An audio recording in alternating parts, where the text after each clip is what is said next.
Hello. Well, hello. Hello. 1, 2, 3. Wow, it is 2023 already. It is. How about that? The year our kids graduate high school. That is hopefully correct. You have another one, but still. You never know. Hey, it's EriDan Film Festival time.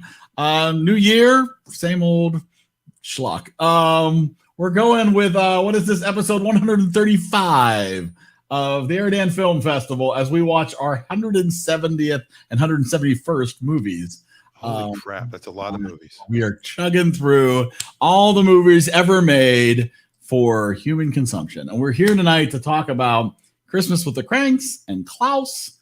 And we're going to have a discussion about what we're doing next week. So we're going to have that discussion. And, we'll do some other stuff. So we'd love to have you join us. If you're watching over the internets, join in. Close your browser. Head on over to eridanlive.com and you can be a guest.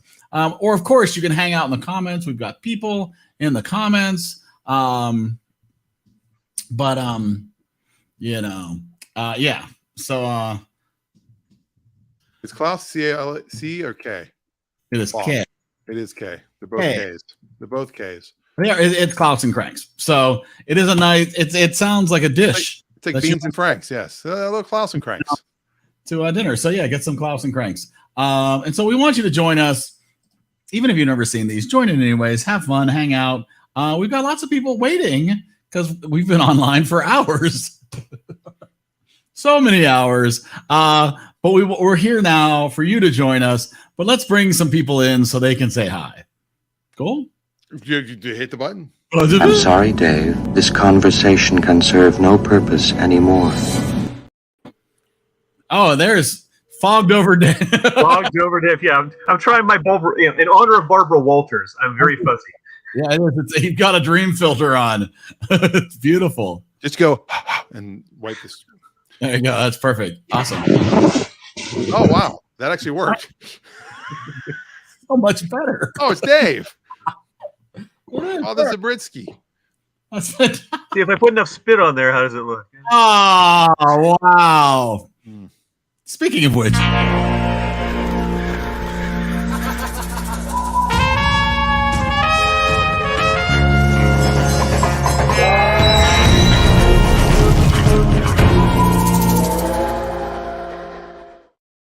The Masters of Spit.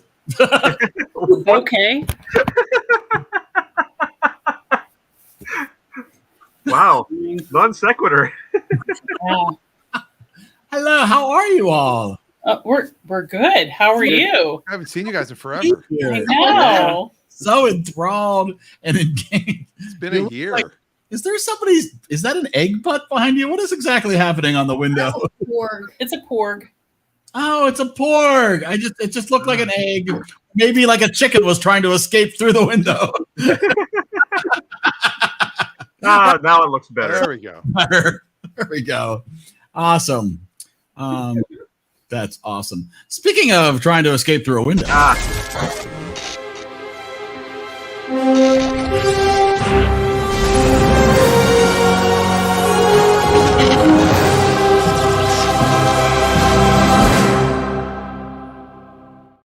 It is Brian. Brighter man. Does whatever a brighter can. Not sure what a brighter is, but it's not a rider. No. Oh, there we go. Rider man. Okay. Brighter. Rider. A whole different thing. Mm-hmm. Speaking of a whole different thing, I don't have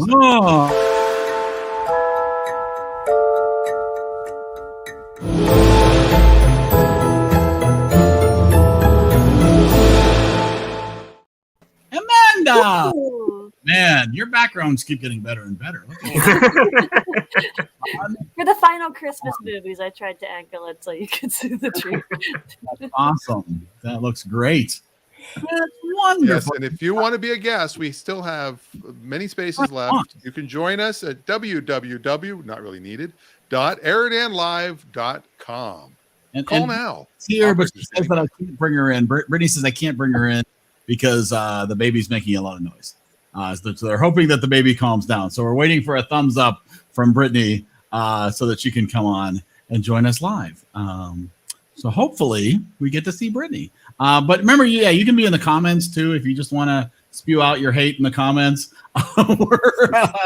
We're ready for that. Or your love. Your love, of course. It's a new year. So we're going to start with Reagan's movie since Brittany is tied up. And so we'll start with Christmas with the Kranks from 2004.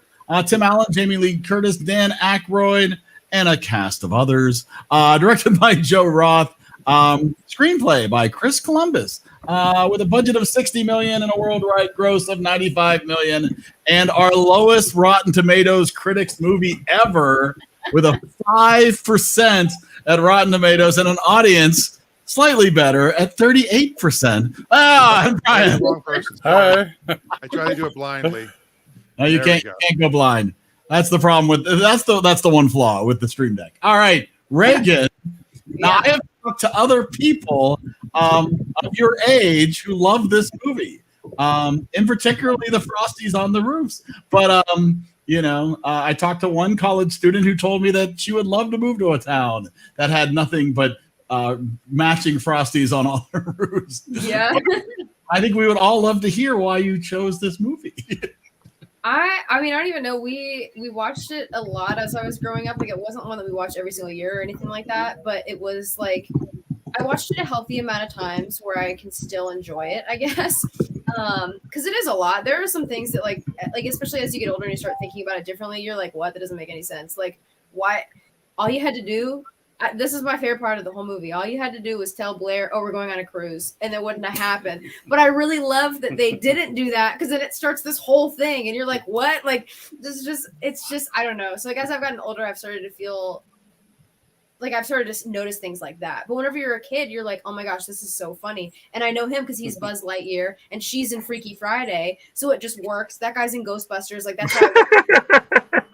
All of that stuff happened, and I don't know. There's You've got Squiggy making a brief appearance.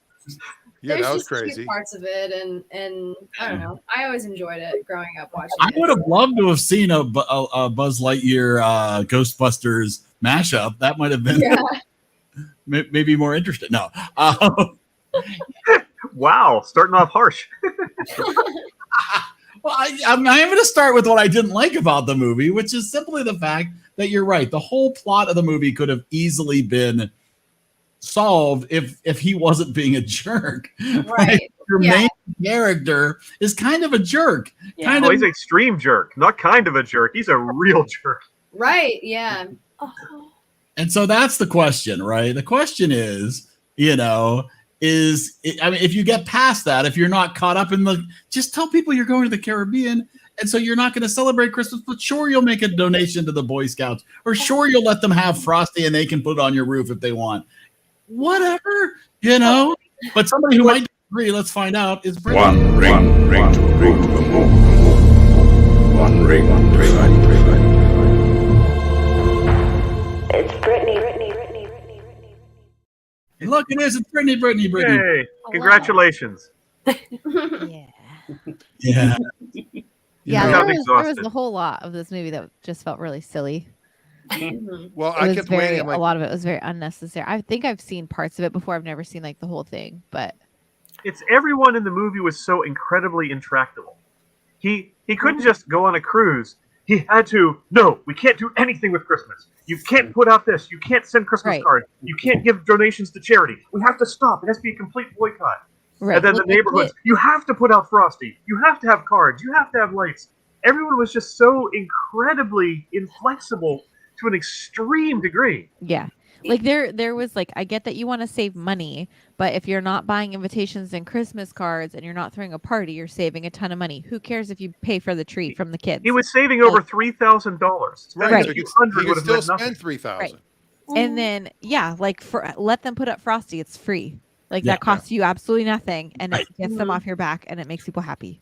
Well, the thing that bothered me was, and I'm sure a lot of people are the same way. They're like, "What about the wreath? What about the wreath? There's a wreath." Yeah. What about-" And then finally, he looked. Oh, he threw the wreath. That was a little ridiculous. All this stuff. This is not the worst movie I've ever seen. No, No. I mean, it does. It does. The 5 on Rotten Tomatoes is a little extreme.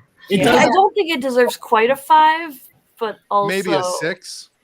Well, I don't know, and like I was pleasant. Like as we were watching it, I mentioned that I was pleasant because I feel like this type of movie, my expectation was that like everyone's gonna hate each other. So the fact that like the husband and wife were actually mostly had a pleasant relationship was a pleasant Yes. surprise to me because I expected in a movie like this for them to constantly be butting heads. But the fact that she bought in without too much work on the cruise idea, and then that he was willing to bend on the donation, and then that they generally seem to have a good relationship was like kind of one of the main saving grace of the movie for me. Although I certainly got the impression that they had a good relationship because she was always the one who gave in.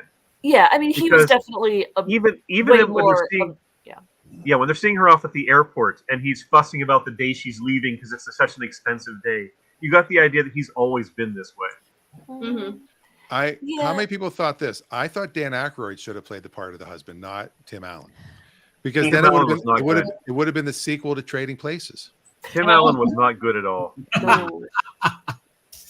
I mean, and it was this weird mix between him being extremely unpleasant and the town being extremely insane. Like, and then the ending was like kind of like, oh, this is a lovely ending. Everyone's teaming up together, but it felt weirdly unearned and kind of like.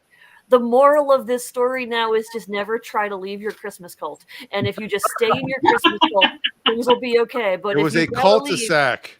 like this was like the movement. Dan's still that- playing Quiplash. I know. Because it's like the thing where, like, when you're in the Christmas cult, it doesn't seem insane, and the moment you try to leave, everyone freaks out. But you're like, okay, we'll stay. And they're like, oh, okay, cool. And then everyone's like on your side again, which felt weird. I like Tim Allen in Galaxy Quest. Yes. Galaxy Quest was fun. Now here was my other complaint was, so they pissed off all their friends, so they couldn't get anybody to come to a Christmas Eve party. Yet everyone in the neighborhood came because they had nothing else to do on Christmas Eve. Well, they all changed their plans because of, and this was the other thing. They all changed their plans because of how much they love Blair. Yeah. Yet they never really established that until they needed that as a plot point. Yeah. Right?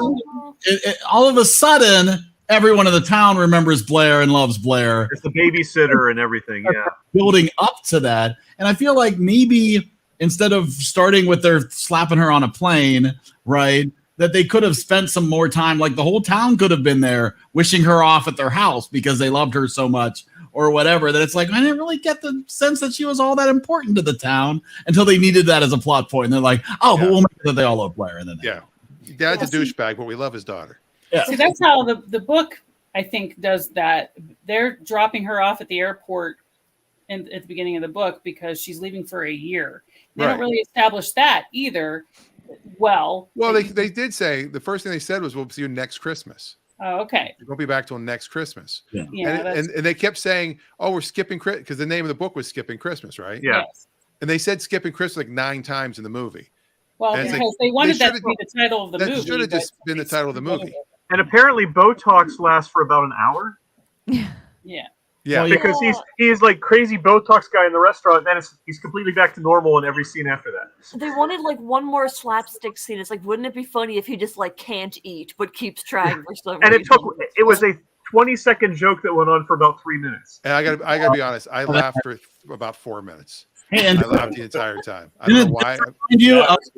Didn't this remind you of 8-Bit Christmas? Yes. Yeah. Yes. And it's a canned ham. Canned ham tastes awful. Yeah. We were I just- impressed That's how her well favorite. the oval ham rolled. I just wanted it to explode when it was over, like the Nintendo. Yeah, it's like the backpack. Yes.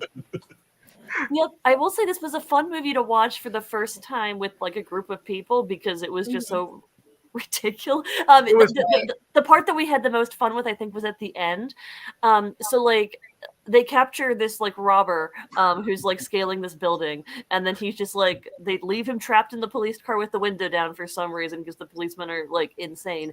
And Well, then one of them course, is Gary he, like, Busey's kid. peeks upstairs. Exactly. And the And other's half of Cheech and Chong. during the entire like super sweet scene while like everyone's prepping for the party, we're all like, okay, what's the robber gonna do? What's gonna happen with the thief? And then he goes across the street, like, but the thief's still upstairs. What's he gonna do? And then the payoff from the robber was like, he falls off the roof and Santa hits him, and that's it. Like, it felt like they had this whole bit set up, and like the payoff was. It was like a bunch of sitcom moments stitched together. Yeah, Yeah, like, told I you feel needed like an they umbrella. For how long the robber was in that house? The robber had no urgency whatsoever. Not. The only neighbor I really liked. I mean, Spike was both good and bad. Wes was nice. The guy he borrowed the tree from. He actually reacted like a real person. He didn't react like some weird caricature of a Christmas cult. He reacted like a real person with like, "Are you loan you my Christmas tree? You're in a bind. Okay, here's my keys. You better not break anything." I mean, it seemed real, but that was a very brief scene. Yeah, and they didn't. We're halfway through the movie. They didn't even introduce him as a character. Exactly. Yeah. Oh, halfway through, he starts right? to have friends. What? Was Spike the kid? Yes. Spike was the kid in the bike. Okay, yeah, I did appreciate that he actually like went up and told the policeman to let him out because I was not like I feel like he actually like had kind of a cohesive character. Yeah, that he was a really jerk at gullible, times, but he was sweet nice kid. at times. Yeah. Uh-huh. Yeah, that he let the robber out of the police car, but like he had also let him out of the police car, so it was kind of consistent and like that was cute. Oh my.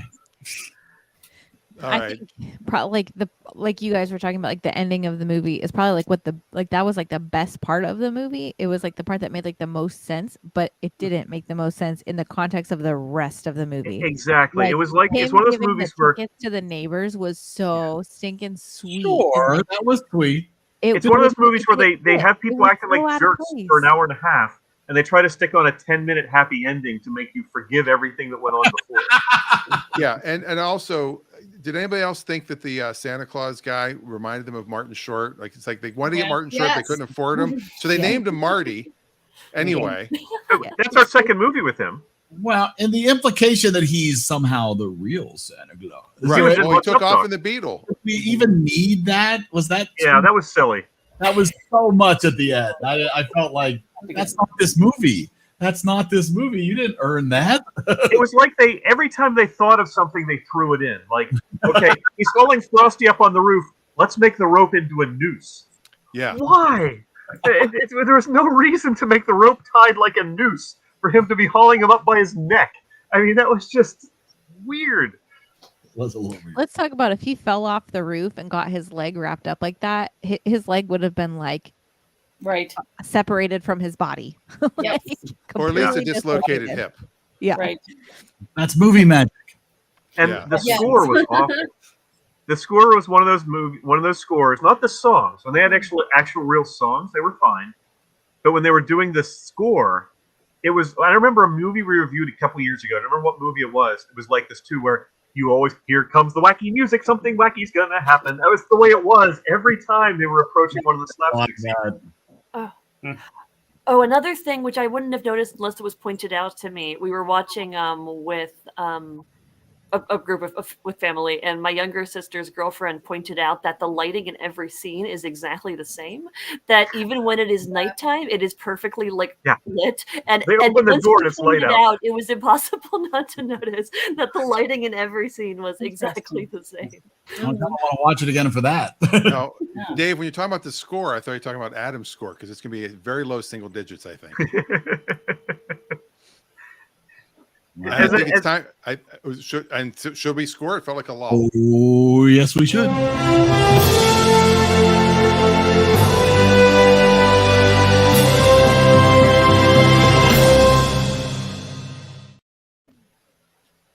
All right. All right, so we have to start with Reagan. Yeah. Yeah. I obviously have a higher score because like I do enjoy watching this movie, so I'm gonna give it like probably like a 77 because like as I'm older, there's different things that I've noticed that have bugged me about movies. But at the same time, like I don't really have any complaints about it because there are like this is a kid's book, and they like the concept of it, like it made me feel like it was a kid's book, like how the characters stay exactly the same. And if you're a kid, that's going to resonate with you a lot more than like constant changing characters and all these different things changing. So it's like, I agree that like the end of the movie feels kind of rushed, but as a kid, like that makes complete sense. You know what I mean? So it's like, as you watch it, like he's going to be this jerk the whole entire time. oh, these people like Blair. Oh, it's like for shorter attention spans, and they make it really well in that sense. Like it's not for adults to watch it. And if you grow up watching it like how I did, like I'm going to like it. I'm going to think that things are kind of funny, and they use symbolism like the noose, like that's like symbolism for these kids to be like, haha, that's funny. Like they're gonna, you know what I mean? Like A that's lynching. it's not for adults to see it like, oh, that's cheesy, or that's like that's how we're gonna see it. But you know what I mean? Like as kids, like they made it so well for like the younger audience, I think, where it was just kind of like cut and dry, this is the point. And I think that it just, yeah, there are things now as I'm older, because I like this story, like that it could have been different. But as a kid, I just always found it kind of funny. And like I said, like we knew the actors, so like it kind of resonated with us and stuff. So that's why I enjoy it. I think that there are things that are actually funny about it, and I think the story's kind of cute. And again, yeah, all you have to do is say, no, we're going on a cruise. Yeah, you could just pay for the Christmas tree to see that. But like I said, like the point of it is like they're skipping Christmas, so it's like they have to go all out for a kid watching it to think that's hilarious and be like, oh my gosh, you're right, this is why. So it's like, I don't know. I like it because of that. I like it that they stay consistent with that. And it's not just this super like, oh, we're going to do this, we're going to do that. It's just very cut and dry. This guy's a jerk. This lady's not. Their kid's really cool. Like, you know, and so, yeah. And also we found out this time the neighbor with the Christmas tree is Big Mike and Chuck. And the girl with the woman with two hams is General Beckman on Chuck. So that was And fun. you've got Dewey from Malcolm in the Middle. Yeah. Oh my goodness. I always liked this movie because I read the book. It was recommended to me by Wade's aunt, who I was working with at the time, or right before that. She asked me if I'd read John Grisham's newest book. I'm like, no, because I have to save up for John Grisham. And she's, no, it's a Christmas one. John Grisham's hard for me. Too many lawyer things. But this wasn't. And it was really a cute story. And that's what I started to say about the book, is that their daughter is leaving them for a year and they are sad. That's the whole thing that's missed. They are sad that they're not, I don't think that they really put that in there very well. That she's gone. She's their only child. Christmas has always been this big thing because of her, and she's not going to be there. So they're like, let's not be here then. Let's just stop all of it and go. And that way we don't have to remember that she's not here. So, you know, that's the point that is missed here. It's slapstick. It's Christmas. It's Home Alone. It's 8-Bit Christmas took from it. You know, it's not like it took from 8-Bit Christmas. It's just the way it is. It had good people in it that are funny. And that was the thing. Tim Allen was Santa Claus at that time. So he was a big face that they knew. So they're going to have him in it. It was good. Not one that I'm going to watch every year, but when I watch it, when it's on, I'll sit and watch it for a while. And I think I'm going to give it an 83. Wow. Ooh. Wade? Hey, well, so as you can tell, we kind of like train wreck Christmas stories here. Yeah. Yeah, I mean, it's just kind of fun to watch. It doesn't have to make sense for me, so I'm going to give it an 80. Nice. All right. Let's go to Brittany's back. While we have her, let's get her real quick. Brittany's back, yeah. I think like Stacey said, like they didn't do a good job. Like to me, Tim Allen never cared that Blair was gone. Like Luther There was one scene where he reacts slightly, but most of the time, yeah, I agree with you. right, but for him, he was like, oh, it's all about the money. Like we could save money and go on a cruise because we have no Christmas plans. It wasn't like, I need to get away from this because the reminders of my daughter hurt. Like you got that from Jamie Lee Curtis, but you didn't get that from Tim Allen's character. Yeah, I mean, I like it. If it's on, I probably won't change the channel. I don't know that I would go out of my way to watch it again. It's slapstick. It's silly, but I don't know. Like the ending, like I said, the ending was so good. I love the ending, but it didn't fit in context of the rest of the movie. So I will say 78. 78 from Brittany. Let's go over to Brian, keeping it in the B's. I watched this like one time a long time ago, so I can't vote. I'm sorry. Nope. you're All fine. right. Nope. That's Brian's fine. going to pass. I am. Amanda? Yeah, this movie was weird. It wasn't what I thought it was gonna be. I thought it was going to be. I don't know what I thought it was gonna be. I thought it was gonna be. I don't. Yeah, but not. I was pleasantly surprised that the two of them were pleasant with each other. I was impressed how dislikable Tim Allen was. As someone who loves him in The Santa Claus, I found him very unpleasant and really not likable as a lead in this. I found the whole like living in a Christmas cult weird, and it kind of made the ending kind of feel a bit icky because then it becomes the moral of just stay in your cult and everything will be fine. There were a lot of bits like that by now. like the Botox scene was like, why do you need to include that? The like, oh, they're priests seeing them in a bathing suit. Okay, like there's a lot of just like we wanted to just include like random scenes that kind of fit this. The thief having no payoff. It felt like the script was just like not cohesive in a lot of ways. I don't know. It was just very all over the place. And I expected it to be a lot worse because I had a 5% Rotten Tomato. To me, this was better than Jingle All the Way and 8-Bit Christmas, but it was not good. So with that, I'm going to give it a 56. 56. Dave? Hey, yeah. Wasn't a pleasant experience for me. Good way to put it. It's one of those movies where there's almost no likable characters. And for some movies, you can get away with that. It's hard to get away with that for a Christmas movie. And, yes, Nora was likable. And Spike was somewhat likable. But the rest of the characters were either non-characters, they were just utterly two-dimensional, like the cops, the bumbling cops, or they were unlikable, like Dan Aykroyd's character. So it was hard to really have anyone to sympathize with. When you have a redemption story, if you look at something like It's a Wonderful Life, the reason you can feel good about George Bailey's redemption at the end was he had been a good man his whole life, and he went through a crisis that almost broke him and made him a lesser person. And then he found redemption at the end to get him back to what it had been, to get him back to being a good person again and realizing what his life was. In this, you got the feeling Tim Allen had been a jerk for his entire life. And just for some reason, within 24 hours, because Blair's coming home and the neighbors pitched in, you're supposed to believe he's a changed person? Not a chance. I mean, the next week, he was going to be back to being the same jerk he had always been.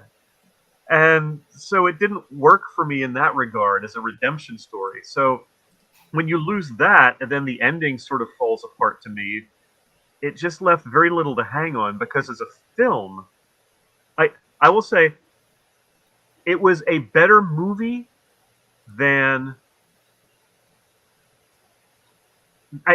It was a worse made movie than Mixed Nuts. Technically, there was nothing to like about it. The script was bad. The direction was bad. Most of the acting was mediocre at best, and some of it very bad. The direction was just awful. The lighting was terrible. But it didn't offend me in any way. It was just 90 minutes out of my life. It's just, I'll forget about it next year. It's like, what was that movie about? I don't even remember. Whereas something like Mixed Nuts I actually actively disliked. And it still lingers in my brain as something I actively never want to see again. So there's a difference there. So I have to give it higher than Mixed Nuts, but as a movie, it's pretty dang bad. So, and I give it an extra point or two for Tom Poston being in it, because I love Tom Poston, and I really like Jamie Lee Curtis, who is largely wasted in this. So it's a 29. Wow. Wow, a 29. So first to go to my mom, a lot of overacting by Jamie Lee Curtis. Yeah. Yet she gave it a 70 still. Well, but Jamie Lee Curtis was subdued compared to Tim Allen. Yeah, Tim Allen. Yeah, Adam says he hasn't liked him since Home Improvement. I've always thought Tim Allen was he's kind of a jerk anyway. But and here he is. No, I'm kidding. Happy New Year, Dan. Here's my name drop. So I saw him at the Improv one night, and he gets up and he opened his act. First, everybody goes crazy because, oh my God, it's a celebrity. Everybody's clapping and applauding. And he opens with, yeah, I'm confused. I don't know if I'm Tim the Tool Guy or Buzz Lightyear. That was his opening joke. Oh, that's terrible. I Yeah. probably would have laughed. I'm not gonna lie. And then it went down, but it went downhill from there. Oh, No. He had no material. And this movie, like I said, I think Dan Aykroyd would have been the better husband. There's so many stupid things in this movie. It's another one of those movies. And the thing Mixed Nuts had going for it is had a great cast. This had a pretty damn good cast too. Mm-hmm. But there's just, I mean, Jamie Lee Curtis, my mom mentioned this too. Every time Blair called, it was like the mom on Arrested Development being fooled by Jean Parmesan. If anybody gets that reference. Jeannie! She was so excited. Blair! yeah. I don't know. Maybe because I'm not a mom and I don't have a daughter. I don't get it. But my mom is a mom and does have a daughter. And I don't think my mom would ever be like, Sharon! Every time she called. I don't know what I voted Mixed Nuts, but I'd probably rather watch Mixed Nuts. Your Mixed Nuts score was 40. Oh, really? Oh, really? All right. I'm going to give this higher than Mixed Nuts because I think it's a better. I don't know. It's a better. I don't know. It appeals to more people. I don't know how it got a 5 on. I don't either. Yeah, same. I do. Dave does. Let me just share one thing. I just typed in Google worst Christmas movies of all time. And this Jingle All the Way's got to be on the list. It's the cover page. Home Alone 3, Unaccompanied Minors, Noel, 4 Christmases, I'll Be Home for Christmas, Santa Claus Conquers the Martians. Oh, that's not a Mystery Science Theater. That's an awesome one. The Christmas Candle, Fred Claus, Santa Claus. Wow. Tyler Perry's A Medea Christmas is ranked. Is this next year's than. list? We turned that off because it was terrible. The Perfect Holiday, Love the Coopers, The Santa Claus 3, The Escape Clause, Jingle All the Way, A Merry Freaking Christmas, Black Christmas, An American Carol, Mixed Nuts, Surviving Christmas, Deck the Halls, Christmas with the Kranks. And then there's the Nutcracker from 2010 that received a 0. Wow. Ouch. Yeah. Ouch. A 0. Well, there's next year's list, so get prepared. Yes, we should do a bad movie episode. I can't believe I give Mixed Nuts a 40. I think we have. I'm giving this a 50. Wow. Adam says this movie was beyond dreadful. I hate watch this movie. Worst holiday movie I've ever seen, and that's saying something. The critic score was too generous. It gets a 4. So he dropped it 1 point to a 4.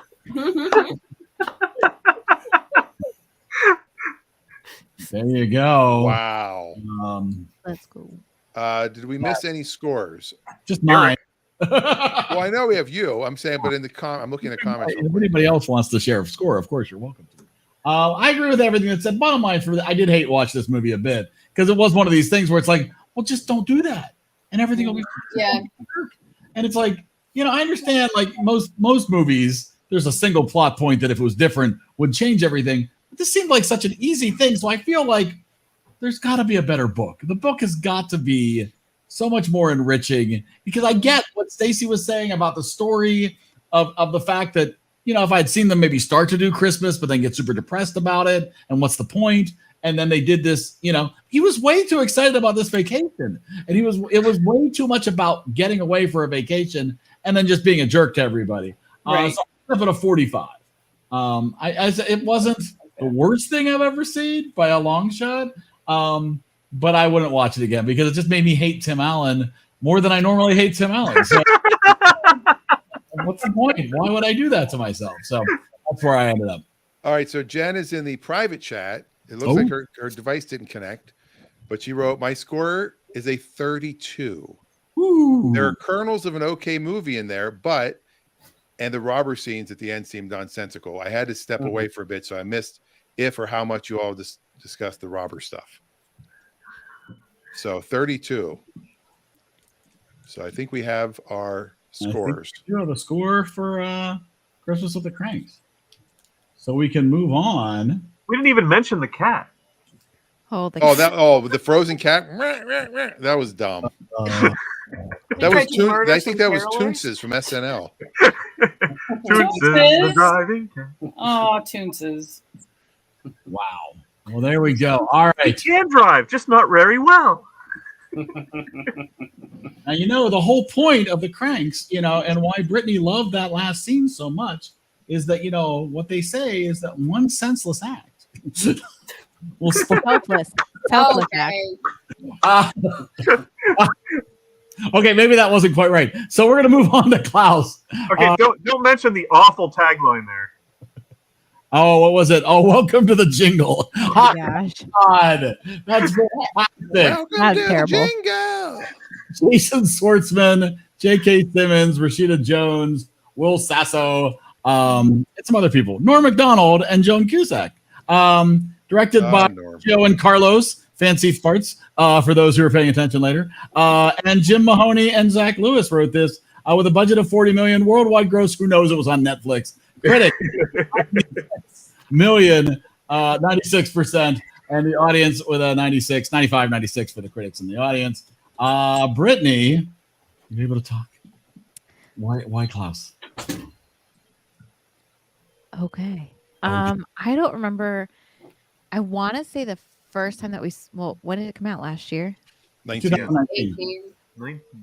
Oh, okay. Well, we didn't see it until we moved in here, which was at least 2020. But we watched it, and at first I was kind of like, somebody had told me to watch it, and I was like, I don't know. This doesn't really seem like my kind of movie. Like, I don't know. We kind of fought watching it for a little while, and eventually we gave in and started watching it, and I was like, this is like a really strange, like, it was very like dark. It's a lot of blacks and grays and like washed out, and I was like, well, how is this a Christmas movie? Like, I don't know where to go with this. And then the more we watched it, it was adorable. I fell in love with it. Richard absolutely loves it. He thinks it's one of the best Christmas movies he's ever seen. We have watched it, I think 3 or 4 times already this year. Like, Margot is adorable. She's the cutest, and I love her. I don't know. It's just such a fun kids Christmas movie, and like I feel like adults can enjoy it.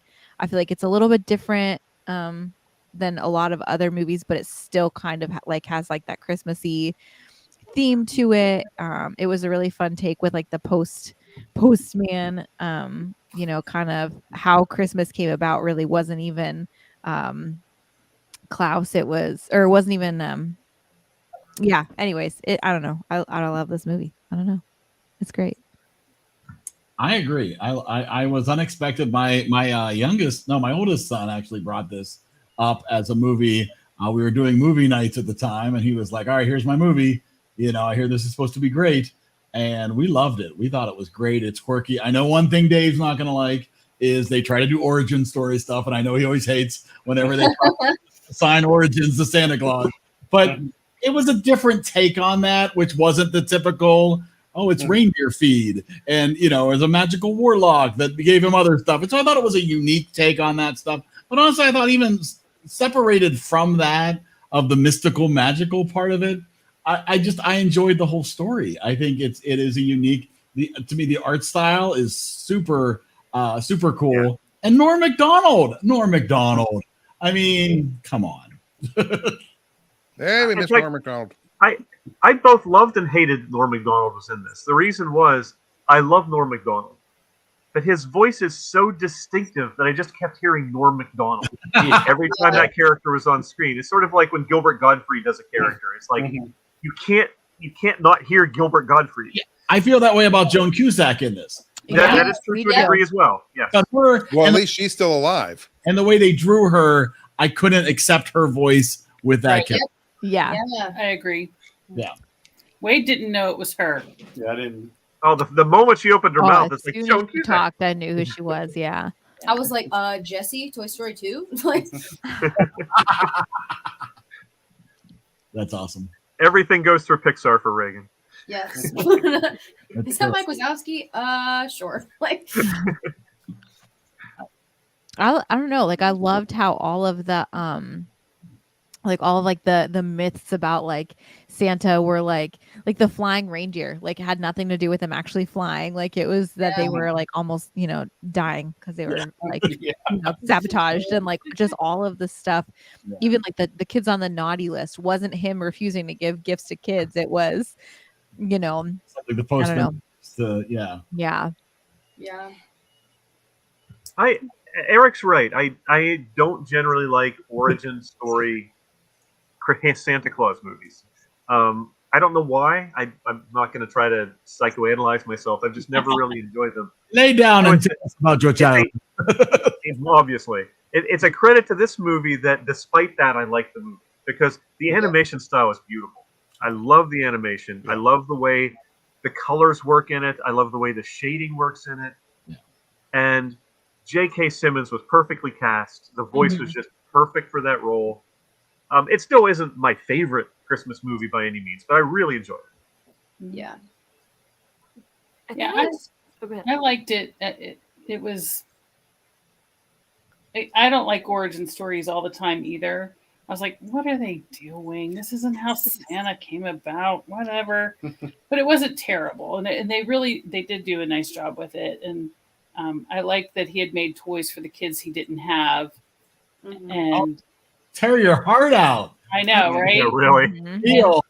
Oh. Yeah. There was that time. That was. Yeah. Then there was that cliche though that everybody's like, "Oh, the postman has been using us this whole time." I'm like, really? You believe that crap? You believe these? I know, but it changed. It changed, and he had changed. And it had. I'll say, and I'm always a bit of a sucker for this. It had a great closing line, which was every year, once a year, I get to see my friend. Yeah. Yeah. Didn't oversell the magic of it or try to explain why this magic happened. It was just taken for granted, which improved the whole origin story aspect of it. That they didn't try to explain everything. Those are the origin ones that really bug me. Is where they try to come up with a reason for everything. Sure. Yes, and this is just it just is what it is. Quirky, gave you some quirky ideas of how things might have started, and some things that might just be myth, right? And how that myth might have grown, right? Yeah, I'm not sure the ending line quite beats out. If the moon tells you something, believe it. I expected to like this movie more than I did. I did like the movie, and the art style was gorgeous, and the latter half I enjoyed. And I spent a while trying to figure out why I didn't resonate with it as much as I did, because I love origin story Christmas movies, and I loved the art style. And I think it was I just found the world not particularly pleasant, and I feel like world building is a big thing that draws me into movies. And you really don't get to learn much about Klaus for most of the movie. He's just kind of there. So the main character is kind of not likable, and the school teacher seems very obvious that she's going to turn around and be a school teacher. And then everyone is just fighting all the time, and it doesn't feel like it makes sense. So I think that at some level just kind of didn't quite click with me. That being said, I did like the movie, and I agree with my dad that the ending was great, and I think that really did elevate it. But and one thing about you said about the fighting and stuff, and then what I liked is that the kids brought the families together. It came through the kids, and that happens a lot in real life too. Kids are the ones who bring their families to church because we have programs for them and that kind of thing. So that kind of makes sense to me. Well, and I like how it started out almost like a spite thing. Like the kids picked the berries, so then she was like, "Here's this," and it was like, "I'm gonna outdo you because I'm better than you." But then it actually turned into this generosity. Exactly. Yeah. I thought that was fun. The kids were sweet. I think the only part that actually really confused me was that the little girl that we all think is so cute but doesn't speak English. Yeah. She's adorable. Sense how I loved her so much, but it didn't make any sense to me how her whole family or village or whatever was working with him, but nobody understood what anybody was saying. How did they never process together words? It's never clear that her parents didn't speak a different language. I guess that's true. You're right. Who made that distinction very clear because you do see at one point Klaus is speaking with them in English, and they seem to be understanding. So who knows, right? Yeah, But that's what. Yeah, it just confused me for some reason. I was like, you just have to take that on a leap of, oh, I guess they found out that he was doing this, and they all decided to come and help. Yeah. At the moment, carrying a table, they all showed up. While we were watching the movie, about like maybe 2/3 of the way through, I looked up and found somebody who had translated everything that the little Sammy girl said, which was very cute. Then, so I was kind of following along with it for the rest of the movie at that point. And the point where he does not get on the boat and go back, and is just kind of sitting on the pier with her, and he's talking about how he's going to go into town and and he decided he wants to stay, and she just says, "You realize I still don't know what you're saying, right?" I love that. And it's mostly just her being like telling him what toy she wants to her, being like, I have no idea what you're talking about. It was very cute. Aww. She was so cute. She's my favorite. I love her. And I didn't realize this is the first time I watched when I hadn't realized, 12 years after when he goes and is looking for Klaus, that's her as like a teenager. Yes. Right. And I'm like, oh, I never even put that together. That's her still. But now she's tear your heart out. This is one of those movies that I'm like, oh, I saw this in the theater with my son when he was little. I'm like, oh no, I didn't. It kind of reminds me of Paranorman in a weird way. I don't know. Oh. Okay. I don't know. Just like it was weird to me. Well, the art style I love as well because it's the same guy that did Treasure Planet, and like we watched Treasure Planet a lot whenever I was little. It was mostly me and my dad, but you were the two. Yeah, we watched it a lot whenever I was little, and like that one was a lot brighter, and because it was like about different things, I guess. And so, but there were some parts of this, like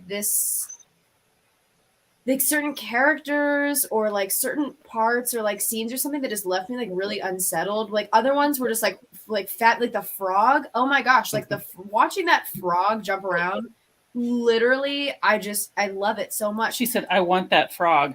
Yeah, but I can't there are other parts of the movie that just leave me really unsettled, just visually, and I don't know how to explain it. But there's just something about it that just reminded me of Paranorman, and the Paranorman is claymation, so I don't know. But there's just pieces of it that just didn't fit right for me sometimes. But I don't know. I also enjoy the art style though. Like even though there was those weirdness, like I like the art that they do is really nice. Well, let's score it up. I mean, we're at that point now. I agree. Aren't we? Brian hasn't ripped on my movie yet. I was trying not to. Why did you say? Did you make Brian cry? No, he messaged me. He said, "Brittany, you're one of my best friends, but this movie is so boring." Oh my gosh! Yeah. What the heck, Brian? I did that. I was very bored. Despite all the fights in it? You would absolutely love this so movie. Okay, listen. All right, so when I started watching the movie, oh boy, my face is big. Is that better?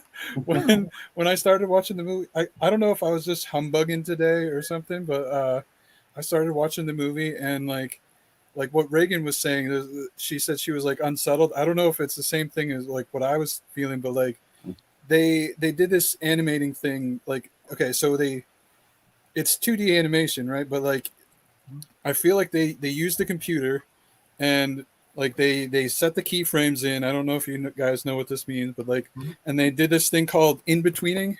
And it's where the computer does the animation for you. So it's kind of, it's like whoosh, like and then some of the other animations in it were like really well done, and they didn't do that, and they animated all the way through, like, so like it was kind of making me mad because they used the. At least it wasn't like Scooby Doo where you just run the same loop over and over. Right. Yeah, exactly.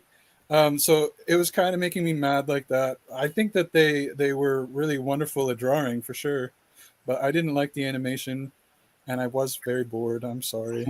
It was interesting because it was traditional cell animation, but then they used computer to do shading of it. Right, the lighting, the lighting was really cool. I like that, but I really feel like they did it on the computer, like they in between it. I don't know. It just, that's how it felt to me. Every cell animation these days is has in betweens. It's not like there's anybody that does full animation of every cell, which is sad.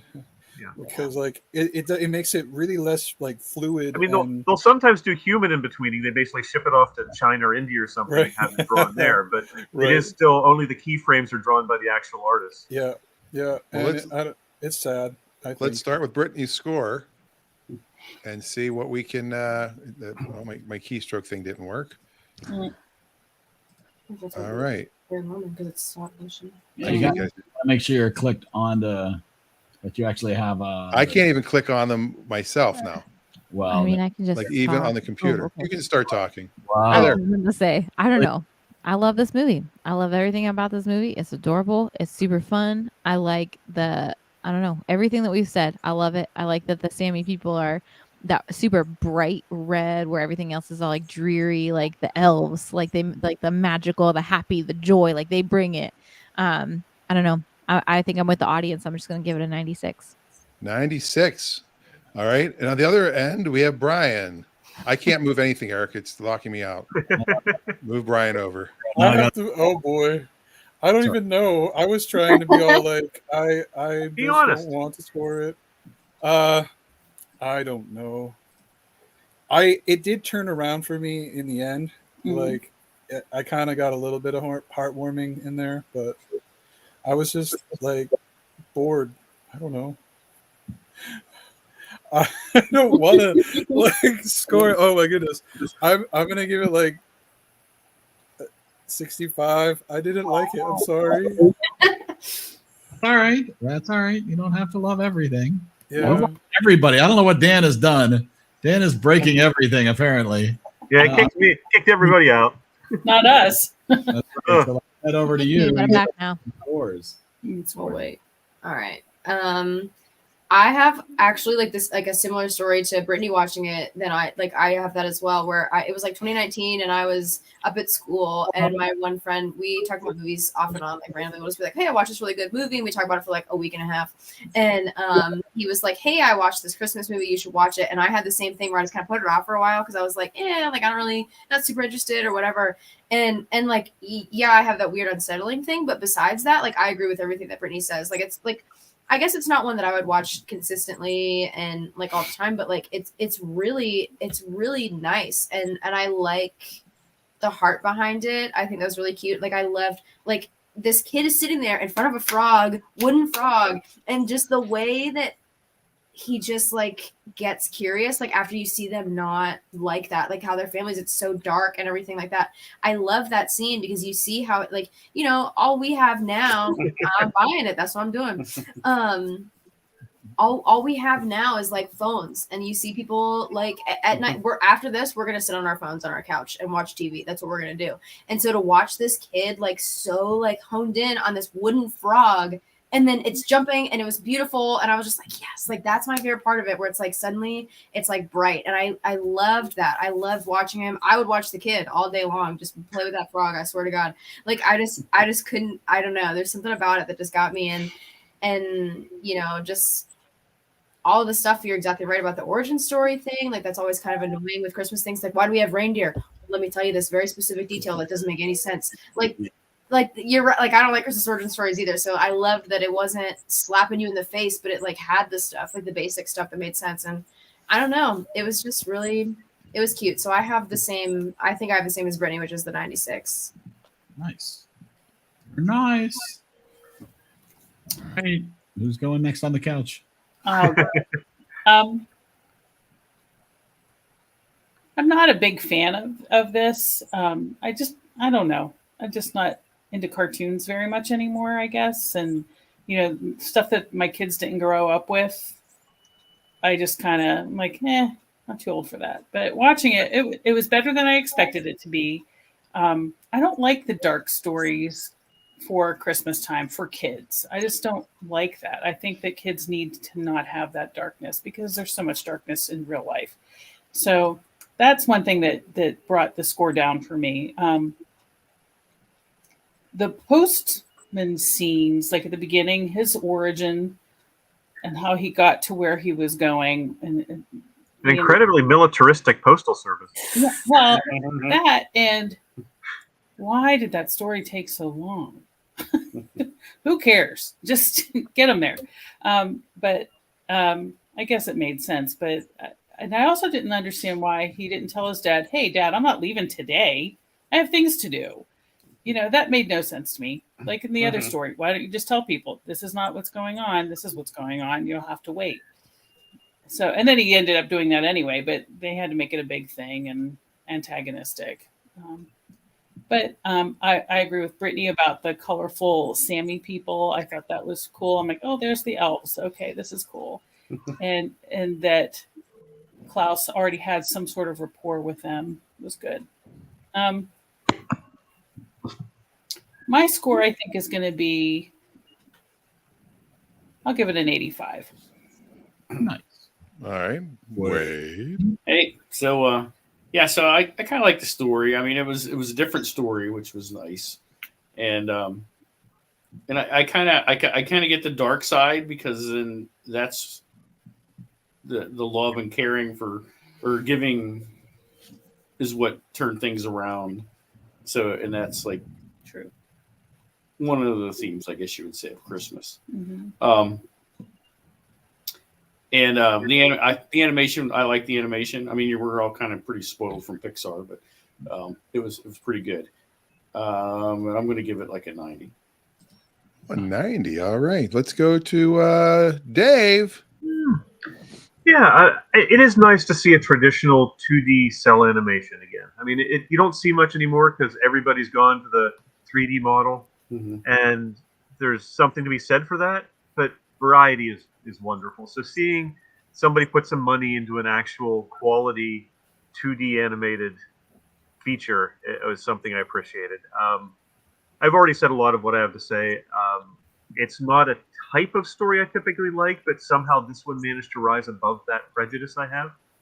I don't think it was intended to be a kids movie in any way. That doesn't mean it's inappropriate for kids, but I don't think that was the target audience at all. It did something different with the Christmas Santa origin thing than had been done. I loved the palette. I loved the animation. I thought the casting was mostly spot on, other than, again, the voices that occasionally took me out of the world.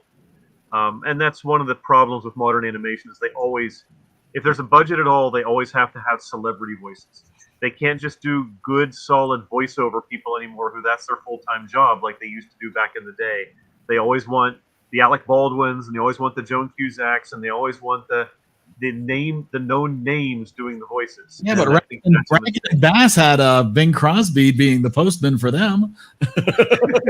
No, it was Fred Astaire. Fred Astaire, yes. Sorry, Yeah. that wasn't Bing. It was Fred Astaire. Sorry, go ahead. So but I did enjoy it. I really did. I watched it last year. I was pleasantly surprised. I enjoyed watching it again this year. I don't think it'll be an annual tradition or anything, but I fully anticipate watching it many times in the future, and I fully expect to enjoy it all of those times. So and the heart was there, and that's always something with a Christmas movie. I have a little bit of a different standard for than a movie that isn't a Christmas movie, or isn't at least a holiday movie, whether it's Thanksgiving or whatever. Because I expect something to move me in some way, and it succeeded in that. Again, I love the ending. I love the ending of it. I love the way they left it unexplained, because there's no reason to explain it. That's not something that you should try to do. That takes away from it. It's like at the end of, I remember watching the mini-series of it when it was first on television, and they built all this tremendous suspense, and, oh, it's a big spider. Oh, okay, you just completely ruined the entire thing for me. Leaving things unexplained is often the right way to leave things. You don't have to resolve everything. But it left it on a very pleasant, personal friendship note, which is the right way to leave this kind of movie.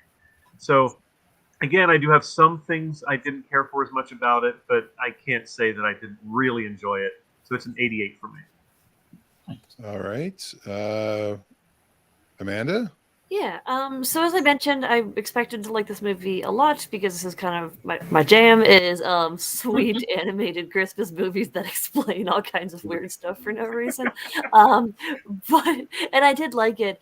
I just for some reason I had a hard time suspending my disbelief on like the world that they lived in, and it was weird to me that it seemed like, at least the way they showed it, it's like literally everything everyone does is fight, that there's nothing else going on in this town, it's just a fight. How does this town still exist? Who knows? How do they do any business? Unclear. Like, it's just kind of this like weird other world where fighting is all they do, and people don't seem, I don't know, it was strange. And maybe on a rewatch I would like it more because this was my first time seeing it, so it's possible that I just had overly high expectations. That being said, I did really like it, and I thought it was really clever the way they did these twists on, because like as I've seen plenty of movies that explain various things, I did think it was clever that it was all just like, oh no, the postman just had a grudge against this kid, so we made up the naughty list. I was like, oh, that's cute. Or like he just chucks this dude down a chimney. It's like, oh yeah, okay. It's very clever. And I love the Sammy people, and the ending was really sweet. So I probably give this a higher movie on a subsequent watch, but at this point I'm going to give it an 84. An 84. All right. Well, I don't want to beat it to death. I liked it. I did think I saw it before until I realized it was not. It's new-ish. I'm going to give it a solid. I think it's an 88.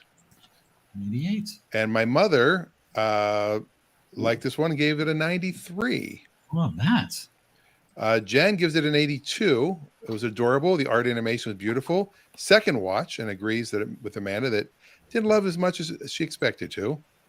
It's not on the same level as Arthur Christmas, but it's a nice Christmas movie that I could see myself watching in future years. And now we find out what Eric thinks. I love this movie. I really do. This was, honestly, I think it's a combination because the story is quirky and doesn't necessarily go exactly the direction you're thinking it to. But because of the animation style, it feels very comfortable and familiar, right? So it's kind of like, oh, I love this style. I enjoy what they're doing here because this feels nice. But it's not as predictable outside of the ending, which I think most of the ending we all saw coming. I agree that them all turning against the postman so suddenly felt very rushed. But I understood they just got through that to get to the things they wanted to get to. But it did feel a little rushed for me, but I still love it. We've watched it every year since we've started watching it.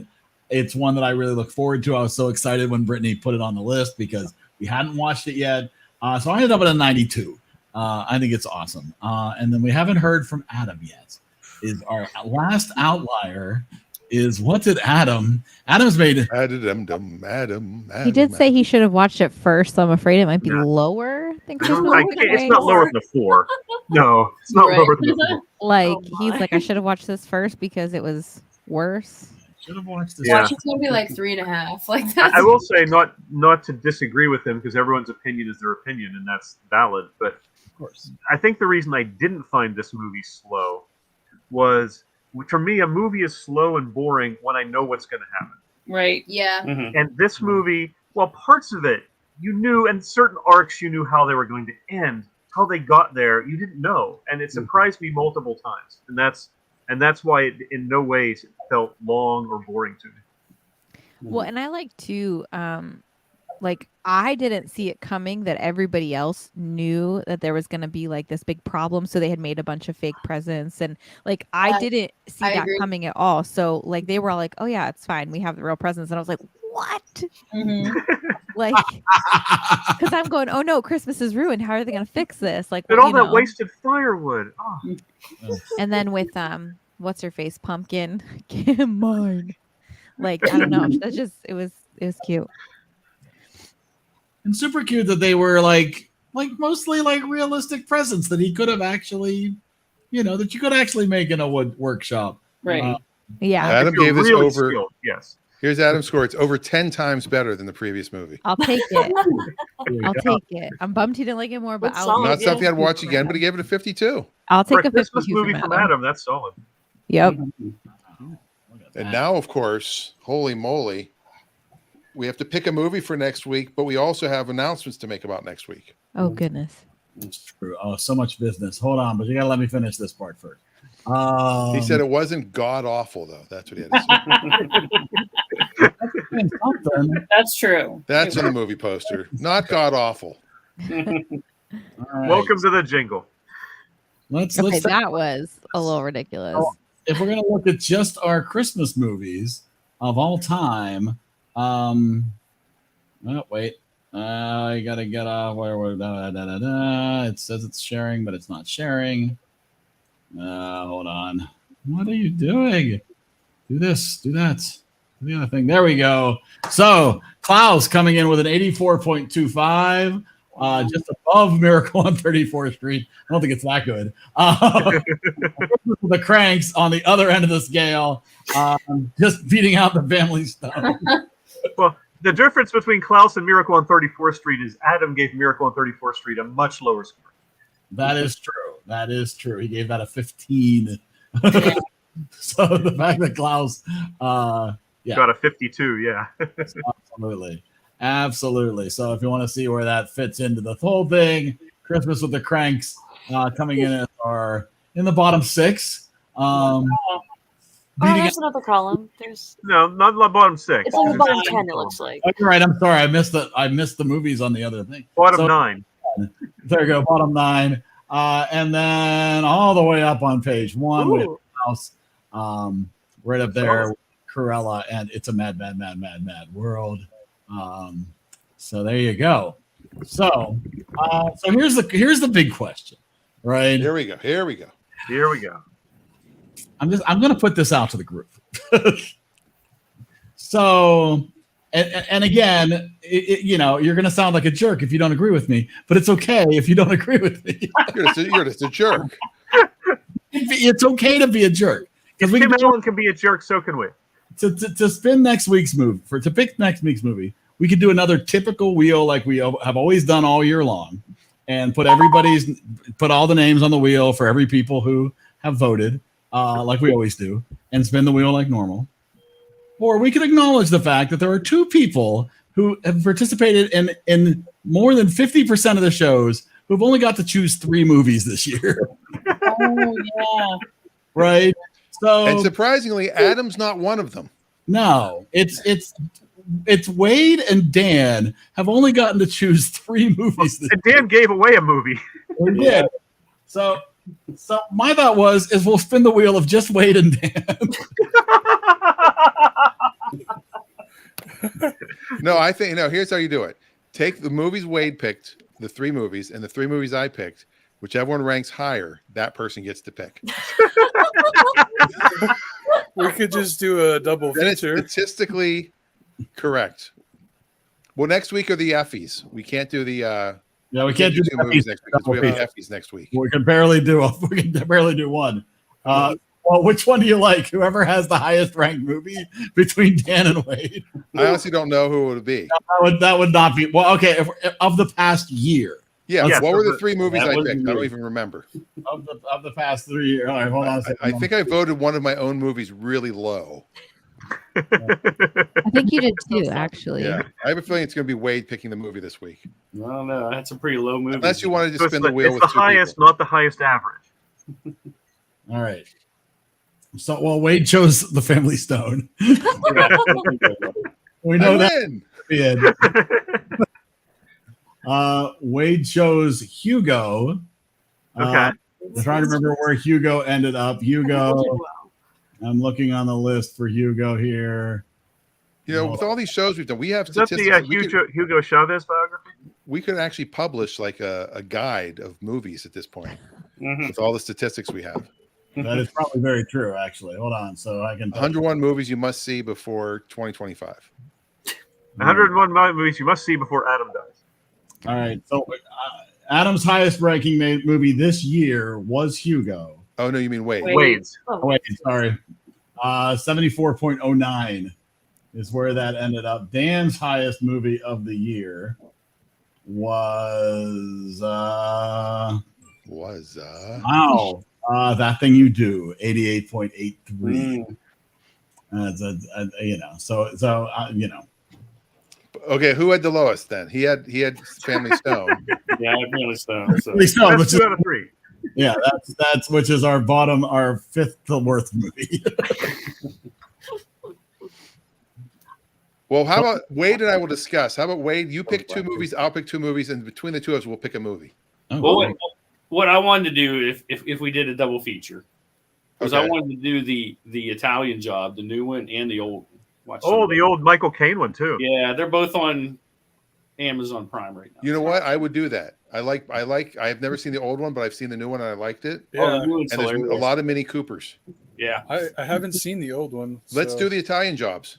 Okay. Was that like 71 or something like I that? thought we weren't doing a double feature. We are Yeah, I now. thought you said we were doing. Yeah, I know. Okay. It's the same movie. So really, just watch one and act like you saw the other one. It won't work. Or if you've seen one already, just watch the other one. Do a movie and a remake as a double feature. Yeah, that's good. I mean, if you've seen the new one, watch the old one. Yeah, I have it's probably totally seen the new one multiple times. Let's just do the old one. That's the Okay. official movie. The original Italian Job. That's the official movie we're going to watch. All I right. like that. I already have that recorded on my TiVo from sometime this show. You're ready to go. Watching the other one, you certainly can. I think, So it's I the think it's on original Amazon. Italian Job. I like that. So this is Wade gonna be, and I have now be a single conversation about the original movie. the If you- original. Yes, the original. Yeah, Right. We're 'cause only going to score the original. If you want to watch the new one, you can. that's up to you. And then sure. the other question is, are we starting a brand new wheel when we come back? Are we erasing the entire wheel from the previous year and everybody gets one spot? I don't think so. I feel bad for the people who have spent so much time visiting with us and already have spaces on the wheel. I don't think we should do that. We might go whoever's got the lowest amount of spaces. Maybe we'll all go down to that amount of spaces. We'll even everything out or something. I don't know. We'll figure out something.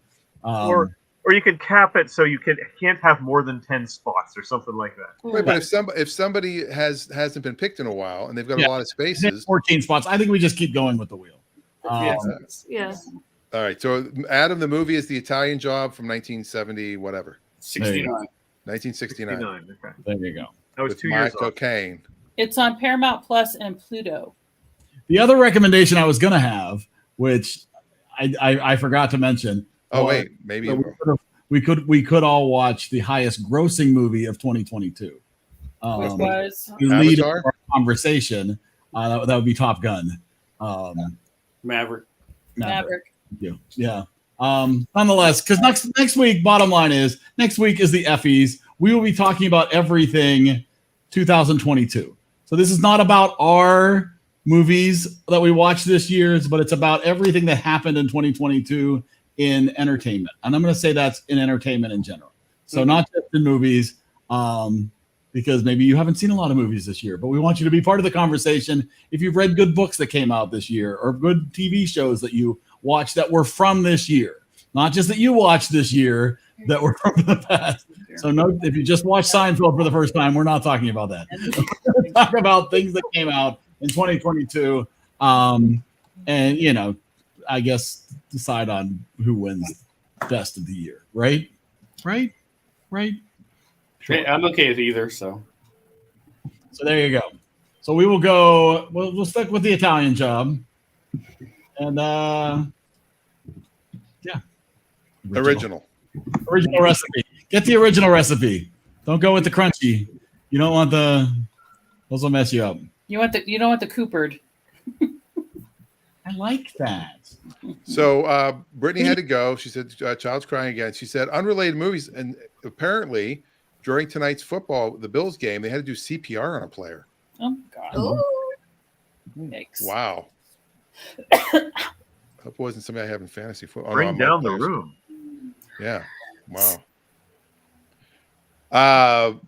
All right. So next week's the Effies. The 16th, we're going dark. We are going dark. Find other plans. I will be in California. Eric will be in Florida. I will not be at Disney, although I will be in Orange County. Maybe I will go to Disney at the we same can go. time. Well, we can go to either place. We'll be fine there. Yeah. I'll go. Eric, I'm going to try to go to Disneyland while you're at Disney World. I think you should go to Galaxy's Edge because then we could face each other and it would literally look like we were in the It's same. the same place. Oh Yeah. my God, that'd be funny. Where are go- you? all right. I'm around the corner. No, I can't see you. I had that happen once on the ferry because the ferries go from Seattle to Bainbridge, and there's two going simultaneously.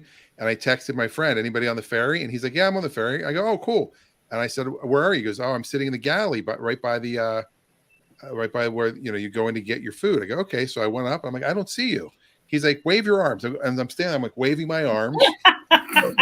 I'm looking around. He goes, I swear I'm sitting here. And I go, I see a guy in a yellow jacket. He goes, no, I don't see a guy in a yellow jacket. I go, are you going to Seattle or to Bainbridge? He goes, oh, I'm going to Seattle. I go, well, I'm going to Bainbridge.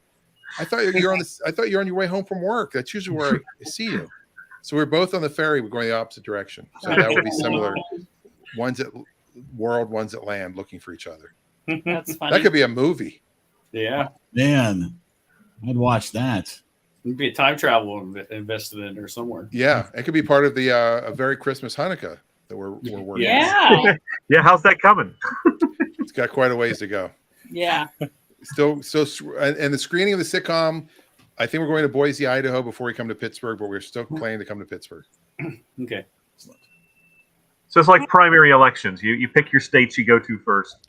We have a few states we want to go to. Get we've edited it down, but now I was told, can we make it a 22-minute network show? And I'm like, holy crap, I can't cut 8 minutes off of it. Yeah, the teams on the game are going into the locker room in the first quarter. Oh my God. Oh Yeah. my. That means somebody took it. I mean, it happened. I mean, Wow. they don't take them into the locker room unless somebody dies. They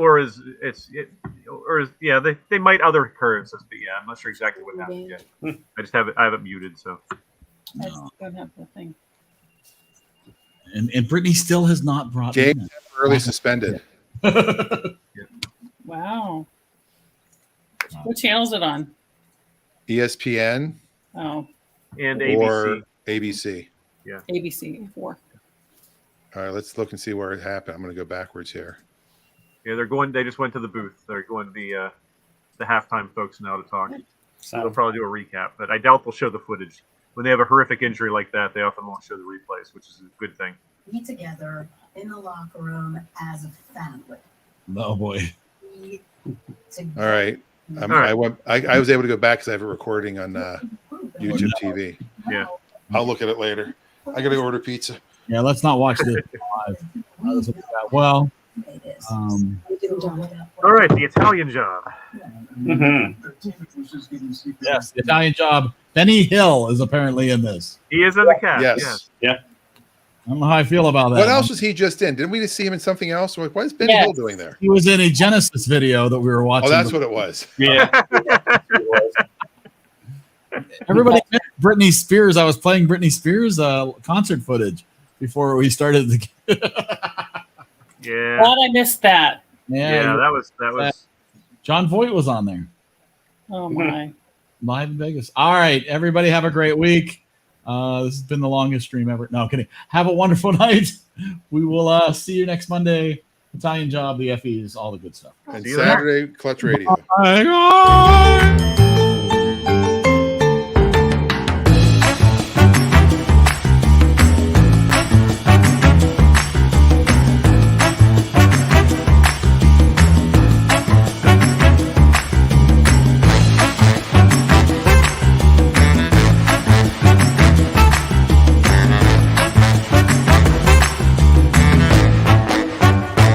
In case I don't see ya, good afternoon, good evening, and good night.